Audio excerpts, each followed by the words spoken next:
All right, so before we start this video, I just want to say really quickly, thank you guys for 5,000 chooms. I know I say this every single time we hit a milestone, but I genuinely can't fucking believe that we are at 5K. Honestly, to me, I grew up as a kid wanting to do YouTube as a full-time job, and now as an adult who works a full-time job, who does this as a side gig, I just can't thank you guys enough. This is not the only way I'm going to be saying thank you. I'm going to do a whole separate video for 5K, but you know, I call you guys chooms because I see you guys more as friends than subscribers, because I think that anybody can do YouTube. Anybody who can talk in a sentence and has a microphone can do what I'm doing right now. So to call you guys fans or even viewers just feels a little weird to me. So I landed on chooms after playing Cyberpunk 2077 for like the 80th time. The other thing I want to say really quick is, yes, we are talking about Mario Kart World today. And if Mario Kart is your favorite franchise and you're super excited for this game, power to you. I don't want to take anything away.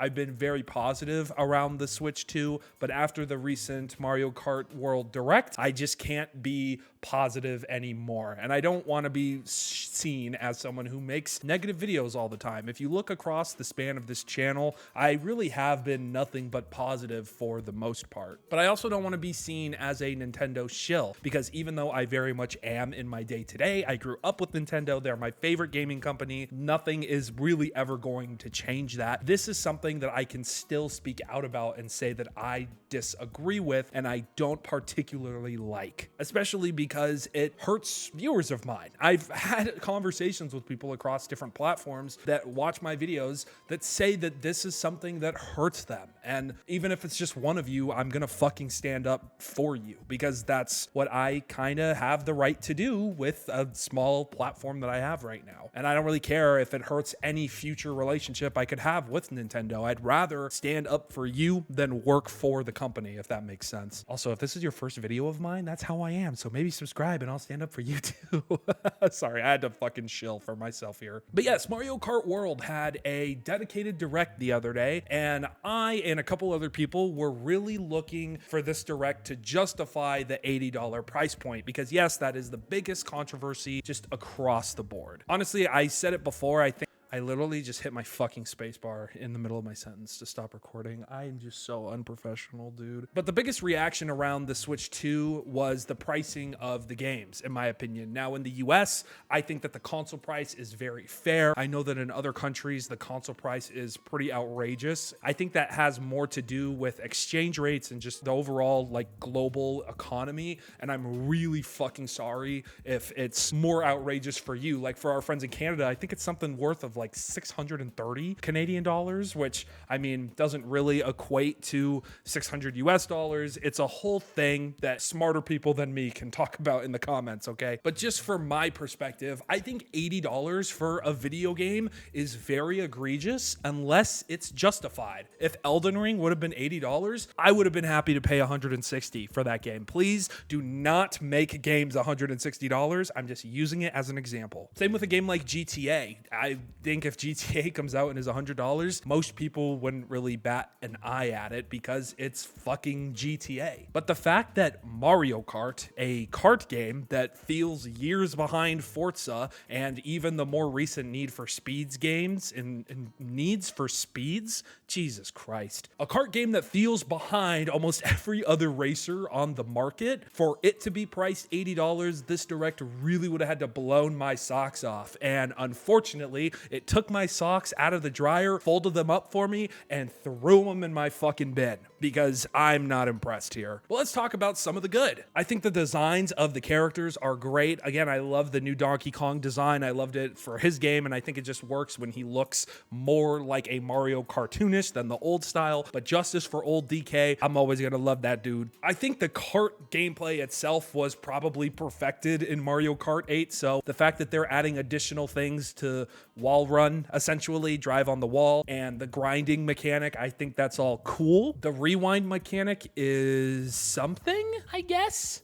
I don't know. I mean, it's there. That's cool, I guess. I mean, I'll use it probably if I get the game. I do think that 24 racers is really cool. I think it just adds more variety of what can happen. And I like the fact that when you finish a course, you have to race to the other one. And there's this whole open world element to the game now. I really like that. However, I don't think that warrants like a $20 price jump from $60 for Mario Kart 8. Hear me out. Is this an improvement? Almost in every single way. But is it an improvement enough for something like this? Is this a next gen improvement? I really don't think it is. In my own opinion, I think that all of the upgrades that this game is making over Mario Kart 8 are just upgrades that a 9th installment in a series either should have made before or is justified in making now. I don't think that this is some huge jump for Mario Kart. They're not reinventing the wheel here. They're adding a barren looking open world. It's not like the open world is this GTA style open world where you can get out of the cart and walk around and play some platforming levels and get back in the cart and go racing. If it was something like that in the open world, which I don't think will ever happen, I could justify the $80. But for what we have here, it's just, I don't think it's enough, man. I just really don't. The outfits, it's a cool change. I mean, most of the items look like every single item that we've seen so far in previous iterations. Diddy Kong is not in this game, by the way. Fucking justice for Diddy here. That's not cool. I mean, it's not like he had baby oil in his mansion, right?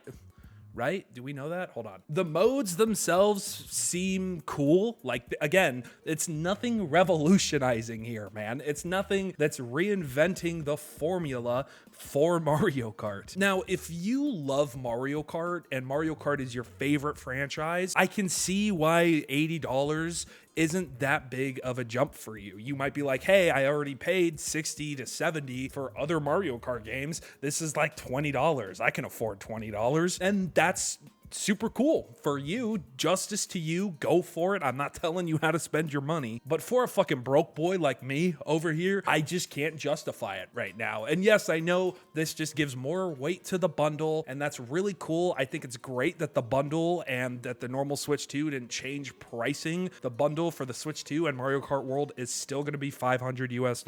But what I don't like is that that bundle is only available until fall. So then after that, the game is either going to go up in price because of tariffs for the United States if you want the physical edition, and the digital will probably stay the same. But then you're just gonna lose like value, like it's just gonna go back to what it is before. You know what I mean? It's not like the game is gonna miraculously drop to $60. And if you don't know, Nintendo has a very long history of keeping games the same price. They don't really drop prices that much. And yes, maybe the lowest this game will ever get during a holiday sale is $60, and at that point I will be able to justify it. But just for myself and for what I've seen around the internet, this is just very egregious. And it has kind of felt like a large chunk of the Nintendo community has moved on from this. And personally, I'm probably gonna do the same here. This is probably the last time I will talk about Mario Kart World. I'm not gonna get this game at launch because I'm going to try to get the normal Switch edition. It does look like there are some new items too, which is good.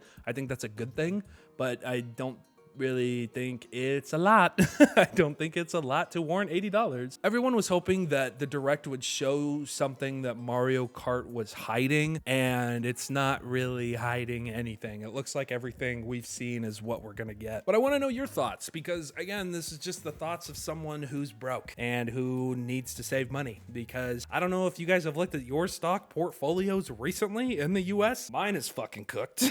Mine is abysmal. But just in general, the state of the world right now, I just can't justify this. You know what I mean? But you know, if you can, again, power fucking to you. I hope this is the greatest Mario Kart you've ever played, especially because it's $80. And hey, maybe this video will age like milk and there'll be some hidden like campaign mode with the open world that makes the game worth $80. I don't fucking know. I don't work at Nintendo. But from where I'm sitting and where I am now, that was a Mario Kart Direct, and it wasn't really anything special, which is really unfortunate. because I really, really wanted it to be. But let me know your thoughts in the comment section down below. If you're a huge Mario Kart fan and you don't care that this game is $80, $90, $100, you're ready for it, let me know in the comment section down below. I love positivity, and if you are someone who is kind of in my camp where you're kind of in the middle, you understand why people are excited for the game, but you also understand why people are pissed off, or if you're really fucking mad, go in the comments and just use the comment section as a way to vent. That's what I'm here for. Just don't be mean to each other, okay? We don't need that. We don't need more meanness just everywhere in the world.